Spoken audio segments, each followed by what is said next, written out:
Hello everyone, हम आज menstrual cycle पढ़ने वाले हैं। ठीक है, मेंस्ट्रुअल साइकिल के बारे में हम जिस तरह से पढ़ेंगे ये आपके दिमाग में लॉन्ग लास्टिंग रहेगा। तो स्टार्ट करते हैं।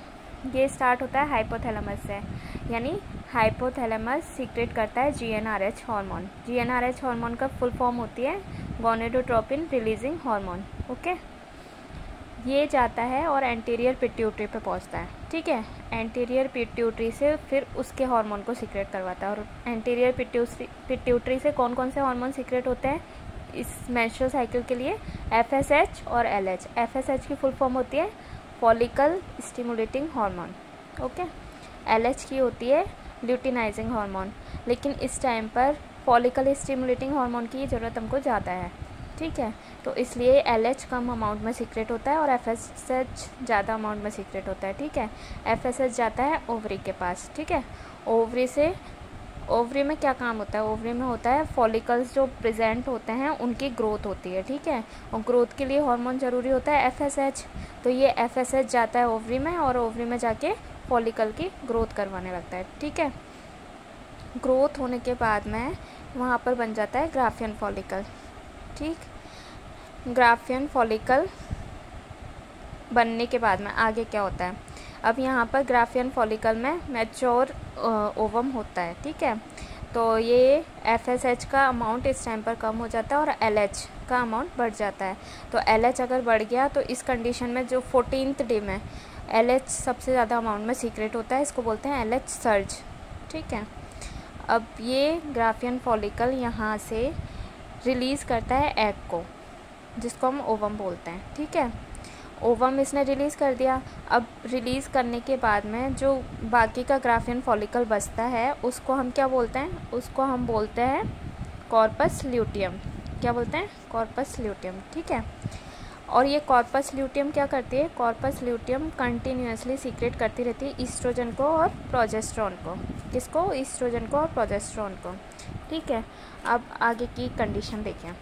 अब दो कंडीशन हो सकती है, या तो जो एग रिलीज़ हुआ है उस टाइम पर फर्टिलाइजेशन हो जाए। ठीक है, या एक कंडीशन ये हो सकती है कि फर्टिलाइजेशन ना हो। ठीक है, तो पहली चीज़ हम देखते हैं कि अगर फर्टिलाइजेशन हो गया है तो क्या होगा। तो अगर फर्टिलाइजेशन हो जाता है तो उस कंडीशन में इसको बोला जाता है, यानी जो कॉर्पस ल्यूटियम थी उसको बोला जाता है corpus verum. Okay, corpus verum क्या करती है? कंटिन्यू रहती है 3 मंथ तक। ठीक है, 3 मंथ को हम 12 वीक भी बोल सकते हैं। और ये काम क्या करती है? किस लिए कंटिन्यू रहती है? ये कंटिन्यू रहती है कि जो फीटस बना है या जो फर्टिलाइजेशन के बाद में जो प्रोडक्ट बना है उसको हार्मोन और न्यूट्रिशन प्रोवाइड करने के लिए उस टाइम पर प्लेसेंटा नहीं बनी होती है। तो अगर प्लेसेंटा नहीं बनी होती है तो उसको न्यूट्रिशन कौन प्रोवाइड करेगा? तो उसके लिए ये कॉर्पस वेरम होती है जो आगे तक कंटिन्यू रहती है 3 मंथ तक। उसके बाद में प्लेसेंटा बन जाती है और प्लेसेंटा बनने के बाद में इसका काम ख़त्म हो जाता है। इसी तरह से दूसरी चीज़ है कि अगर फर्टिलाइजेशन नहीं हुआ, अगर फर्टिलाइजेशन नहीं हुआ तो क्या होगा? अगर फर्टिलाइजेशन नहीं हुआ है तो इसको बोलेंगे कॉर्पस एल्बिकन्स। ठीक है, कॉर्पस एल्बिकन्स कब तक कंटिन्यू रहती है? ये रहती है 26 से 28 दिन तक। उसके बाद में ये डिसअपियर हो जाती है या शेड ऑफ हो जाती है। ठीक है, और ये जब तक है तब तक क्या होगा? देखिए, यानी 26 से 28 वीक के बाद ये डिसअपियर होगी। अब धीरे धीरे क्या होता है, इसको डिसअपियर करेंगे कैसे? मतलब कैसे ये डिसअपियर होगी? तो धीरे धीरे ईस्ट्रोजन और प्रोजेस्टेरोन जो सीक्रेट हो रहे थे कंटिन्यू कॉर्पस ल्यूटियम से, वो धीरे धीरे कम हो जाएंगे। ठीक है, और ये कम हो गए, इसके रिज़ल्ट में क्या होगा? वैसोकॉन्स्ट्रिक्शन हो जाएगा। ठीक है, वैसोकॉन्स्ट्रिक्शन हो गया तो जो ब्लड सप्लाई हो रही थी एंडोमेट्रियम में कंटिन्यू ब्लड सप्लाई होती रहती है, जिसकी वजह से क्या होता है? वो मोटी होती जाती है। ठीक है, तो अगर वैसोकॉन्स्ट्रिक्शन हो गया तो वहाँ की ब्लड सप्लाई कम हो जाएगी।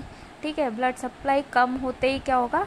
अब जिस भी टिश्यू की हमारी ब्लड सप्लाई कम होती है तो वो पार्ट ख़राब हो जाता है हमारा। ठीक है, वो वर्किंग नहीं रहता है। ठीक है, तो इसी तरह से अगर एंडोमेट्रियम की ब्लड सप्लाई कम हो गई तो क्या होगा? वो भी वर्किंग नहीं रहेगी, तो धीरे धीरे शेड ऑफ होने लग जाती है वो।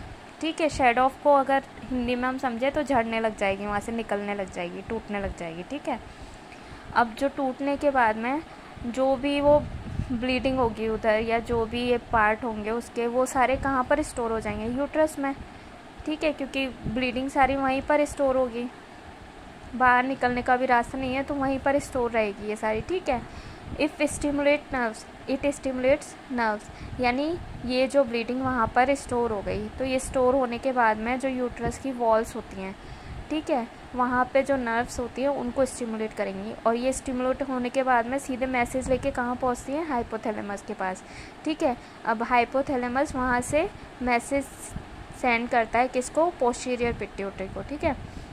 अब पोस्टीरियर पिट्यूटरी सीक्रेट करती है ऑक्सीटोसिन। ठीक है। ऑक्सीटोसिन का काम आप सबको पता होगा, ऑक्सीटोसिन का काम होता है यूट्राइन कॉन्ट्रैक्शन का। ठीक है। अब कॉन्ट्रैक्शन होगा तो क्या होगा, जितनी भी ब्लीडिंग उसके अंदर थी, ठीक है, वो सारी एक्सपेल आउट हो जाएगी, यानी बाहर निकल जाएगी। ठीक है। तो ये इजी वे था हमारा समझने का।